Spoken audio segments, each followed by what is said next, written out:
جیب میں دم نہیں، میں نہیں بیان کر سکتا. یہ غیرت مندوں کے لیے سوچنے کا مقام ہے. میں کیوں سخت ہوں اتنا؟ میں کیوں چاہتا ہوں کہ عالم اسلام ان تمام چیزوں کو کوشش کرے جاننے کی جسے چھپایا گیا ہے، جسے پروپیگنڈے کا شکار بنایا گیا ہے. دو وجہ ہے.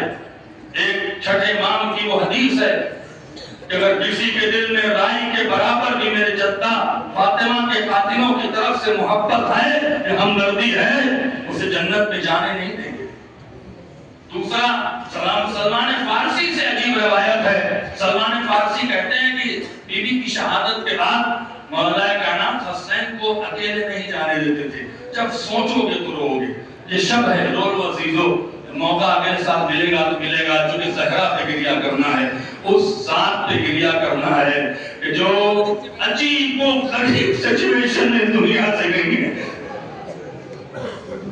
کتنا اثر تھا ان کے بچوں پر، کتنا اثر تھا حسنین اور جناب زینب پر. آپ دیکھیں نا عمر کیا رہی ہوگی، چھوٹے چھوٹے بچے تھے. جب بھی شہزادی کی شہادت کے بعد جب حسین گھر سے باہر جاتے تھے تو مولا کائنات سلمان کو ساتھ کر دیتے تھے کہ بچے اکیلے نہ جائیں. سلمان فارسی کہتے ہیں کہ جب حسین گلیوں سے گزرتے ہوئے اس شخص کو دیکھ لیتے تھے جس نے زہرا پہ دروازہ گرایا تھا. جیسے اس شخص کو دیکھتے تھے نا، ایک بار حسین راستہ بدل دیتے تھے. حسین راستہ بدل دیتے تھے. جناب سلمان فارسی نے پوچھا کہ مولا کیا بات ہے، آپ کیوں راستہ بدل دیتے ہیں؟ حسین نے عجیب جملہ کہا کہ جب میں اس کو دیکھتا ہوں، اس کو دیکھنے کے بعد میری ماں کا تڑپنا یاد آ جاتا ہے.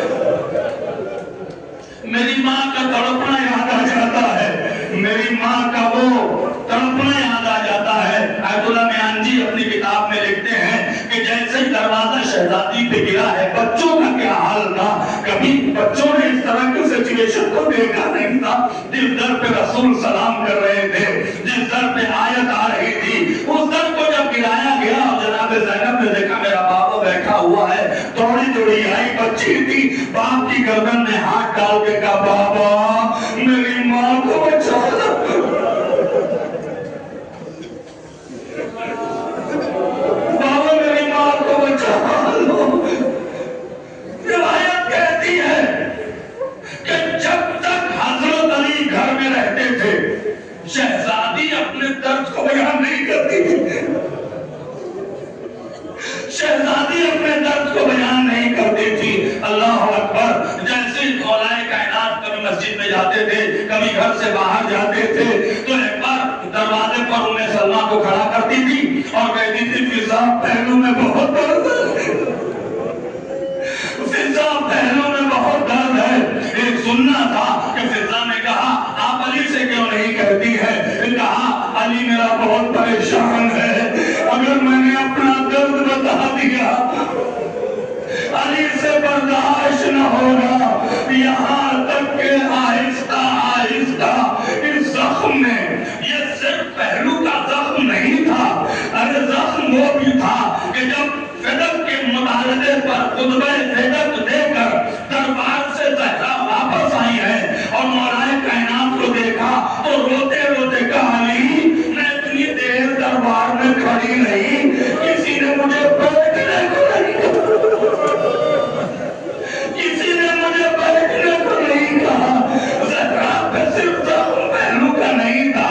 زہرا 11 دن تک مدینے کے لوگ کے گھر میں گئی اور کہا علی کی حمایت کرو، قرآن کی حمایت کرو. کسی نے جواب نہ دیا تو پلٹ کے کہا زہرا کو تیسرا درد کہاں ہوا تھا؟ کہ علی سنا ہے مدینے میں لوگ تمہیں سلام نہیں کرتے. یہ زہرا کے لیے کتنا دردناک منظر تھا کہ جس نے اسلام کو معراج پہنچایا، جس نے قرآن کی حفاظت کیا، اسی کو مدینے میں سلام نہیں کیا جا رہا ہے. ان تمام تکلیفوں کی بنا پر زہرا آہستہ آہستہ کمزور ہو گئی. امام زمانہ سے منسوب جملہ ہے، جب کسی نے مکاشفے میں ملاقات کیا تو پلٹ کے کہا مولا زہرا سلام اللہ علیہا کے مصیبت میں آپ کیا کہہ سکتے ہیں؟